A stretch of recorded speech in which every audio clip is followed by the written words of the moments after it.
अजी अभी गवर्नमेंट ने जयपुर में, ऐसा क्यों होता है विजय जी? आप ये जमीन मिलने के बाद वो बेच के भाग, जमीन किसको दी?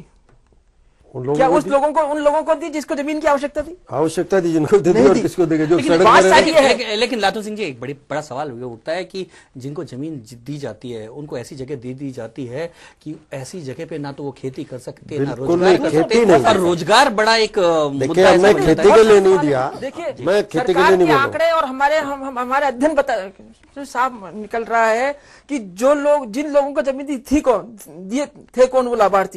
वो लाभार्थी वो नहीं थे जिनको की आवश्यकता थी। वो लाभार्थी वो थे जो कि उनकी इन पार्टियों के लिए वोट लाने का काम करते थे, वो इन पार्टियों के लिए भीड़ इकट्ठा करने का काम करते थे। उन लोगों को ऑबलाइज करने के लिए पार्टियों ने उनको ये जमीनें दी, उनको ये शेल्टर दिए। जो सीधा आरोप है ना, बिल्कुल देखे, ये बिल्कुल 100% गलत बात है। चाहे कांग्रेस हो चाहे बीजेपी हो, कोई भी ये जो इस तरह के लोग हैं, न तो इनमें उनका कोई एजेंट है जी, कोई भी पार्टी हो चाहे जी। मैं अपोजिशन में भी रहा हूं, सरकार में भी रहा हूं, इसलिए बोल रहा हूं। न ये एजेंट है, न इनमें सरकार के कोई एजेंट है, न वो किसी पार्टी के मेंबर है, मेंबर तक नहीं है। ऐसे में सवाल ही नहीं पैदा होता है कि पार्टियों के लिए वोट लाते हैं और पार्टियों के एजेंट है।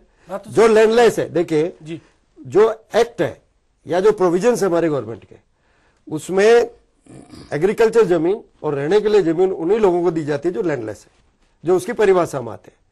ये कोई नेता सिफारिश करते हैं उसके आधार पर भी नहीं देते हम। नाथू सिंह जी, एक बड़ा सवाल ये उठता है कि आप तो जमीन दे देते हैं, आप बेघर लोगों को जमीन दे देते हैं और वो बेच के चले जाते हैं या दूसरी जगह चले जाते हैं। उनकी आदत नहीं है या घुमंतु आदतें हैं, कई तरह की बातें हैं, लेकिन सबसे बड़ी बात ये उठती है कि आखिर में लोग बेघर होने को इतने ललायत क्यों हो जाते हैं? क्या कोई ऐसी मानसिकता है या उनको रोजगार अपनी जगह पे उपलब्ध नहीं होता और रोजगार को ढूंढते ढूंढते अपने मूल स्थान को छोड़कर मजबूर हो जाते हैं बाहर आने के लिए? दोनों ही बात है। मैं आपकी ये 50-50 मान लीजिए इसको जी। कुछ लोगों की तो आदत है जी, कुछ गिरोह बने हुए हैं जो इनको कंट्रोल करते हैं। क्या लगता है विजय जी, आप और इनका कहना है कि कुछ को प्रॉब्लम है? देखिए 50-50 नहीं कहूंगा मैं इसलिए कहूंगा कि 30-70 का रेशो है ये। चलो 70% में अंतर है, 30%, लेकिन आप भी मानते हैं कि कुछ ऐसे आदतन हैं, कुछ आदतन है जो, लेकिन सबसे बड़ी बात ये होती है विजय जी, आदतन वो है जो कि जिनका पेशा यही है। जैसे आपका लुहारी है, गाड़िया लुहार जो है, ये घूमते रहते हैं, ये एक जगह स्थायी रूप से। लेकिन नाथू सिंह जी, एक बड़ा सवाल ये उठता है कि 65 साल की आजादी के बावजूद हमारी तमाम सरकारें आई, बीजेपी की सरकार आई, कांग्रेस की सरकार आई और भी सरकारें आई, वो अपने लोगों को अपनी जगह पे रोजगार नहीं दे सकी, उनको विश्वास नहीं बना सकी कि अपनी जगह पे रहकर वो अपनी जीवन यापन कर सकते हैं। और ये बहुत बड़ा फेल्यूर है पॉलिटिकल सिस्टम का, आपको लगता नहीं है? बिल्कुल सही है कि रोजगार के साधन उपलब्ध करवाने में गवर्नमेंट को प्रयास करना चाहिए। इसमें कहीं न कहीं कमी रही है जी, मैं मान सकता हूँ। कोई सा सिस्टम हो, इसमें कोई मानने में मुझे कोई दिक्कत नहीं है। लेकिन आज आप जितनी कच्ची बस्तियां, आप सर्वे करिए, कितने लोगों ने कितनी बार मकान गवर्नमेंट ने अलॉट किए, चाहे बीजेपी हो चाहे कांग्रेस हो, और दूसरी जगह जाकर नई कच्ची बस्ती बसा ली और उनको बेच गए। और जो लोग कच्ची बस्तियों में रह रहे हैं उनका पूरा सर्वे करवाइए। इनके पास गांव में खूब जमीन है, 3-3 मंजिला मकान मिलेंगे, 2-2 मंजिला मकान बना रखे हैं कच्ची बस्तियों में, क्या वो एंटाइटल्ड है?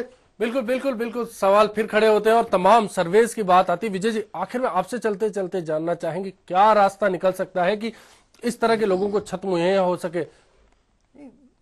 देखिए, इसमें दो चीजें हैं जो बहुत जरूरी हैं, पॉलिटिकल इंटरवेंशन और प्रशासनिक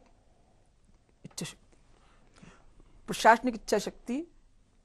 एक उदाहरण फिर आया, रिसेंटली जो उदाहरण आया जयपुर में, जो पूरा पानी का जो प्रलोभन आया, और जो आपका पार्वती नगर और गणेश विहार, ये जो इस इलाके में जो पानी, इस लोगों में रहने वाले सारे वही बेघर लोग हैं जिनको किन्हीं भी भू माफियाओं ने, चाहे वो बीजेपी के हो चाहे कांग्रेस के हो, उन लोगों ने जो जगह प्रोवाइड कराई। छोटे से हम जानना चाहेंगे कैसे मिल पाएगी छत? नहीं, बिल्कुल, देखिए बगराना का उदाहरण है। बगराना में आज जो बीजेपी ने जो एक पूरा मूवमेंट चला करके इन लोगों को बसाया, लोग वहां रह रहे हैं, ऐसा नहीं है कि मैं फिर वही कह रहा हूं और बार बार मैं हर मंच पे प्रशासन और सरकार की इच्छा शक्ति की बात आती है, आप क्या कहेंगे नाथू सिंह जी? देखिए, मैं बता रहा हूं कि वास्तविक लोगों को अगर आप देना शुरू करेंगे, जैसे बॉम्बे ने सिस्टम बनाया, आप मल्टी स्टोरेज बिल्डिंग बना करके, ये तय किया गया था पहले भी, ये जो गवर्नमेंट ऑफ इंडिया भी इसमें प्रयास कर रही है, महाराष्ट्र ने प्रयास किया, हमारी स्टेट ने भी प्रयास किए कि हम स्लम्स में रहने वाले लोगों को मल्टी स्टोरी बिल्डिंग बना करके उनमें उनको अलॉट करते हैं। सरकार की ओर से प्रयास जारी है, बात की जाए तो। प्रयास, अब तो क्या लगता है दोनों पक्ष आगे, सामाजिक संगठन कहते हैं कि सरकार की इच्छा शक्ति कमजोर है, राजनीतिक तंत्र कहता है प्रयास जारी है। अश्विनी, मुझे तो लगता है कि जिस तरह से बात उठाई गई कि राजनीतिक इच्छा शक्ति की तो बहुत जरूरत है ही निश्चित तौर पे, लेकिन एनजीओ को भी बहुत सक्रिय होने की जरूरत है। आखिर में ऐसा समय एक दिन आए, कम से कम जयपुर के लोग और पूरे तमाम देश के लोग सब मिलकर एक अच्छी दीपावली मना सके, किसी को दर्द नहीं साले कि मेरा कोई घर नहीं है, कहां दिए जलाऊं।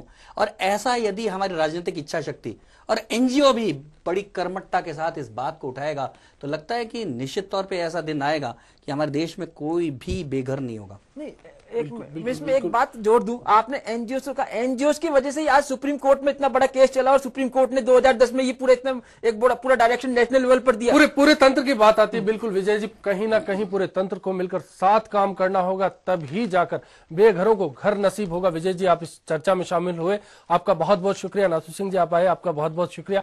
आज का मुद्दा में बस इतना ही, कल फिर होगी मुलाकात। चलते चलते आप देखिए क्या कहती है कवि की कलम। नमस्कार।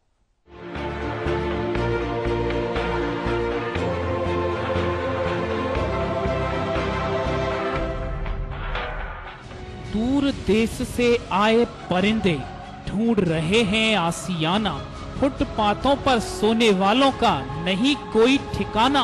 यही सोचते हरदम कैसे पूरा हो स्वप्न हमारा, प्रश्न बड़ा अब ये होता है कैसे बंगला बने न्यारा।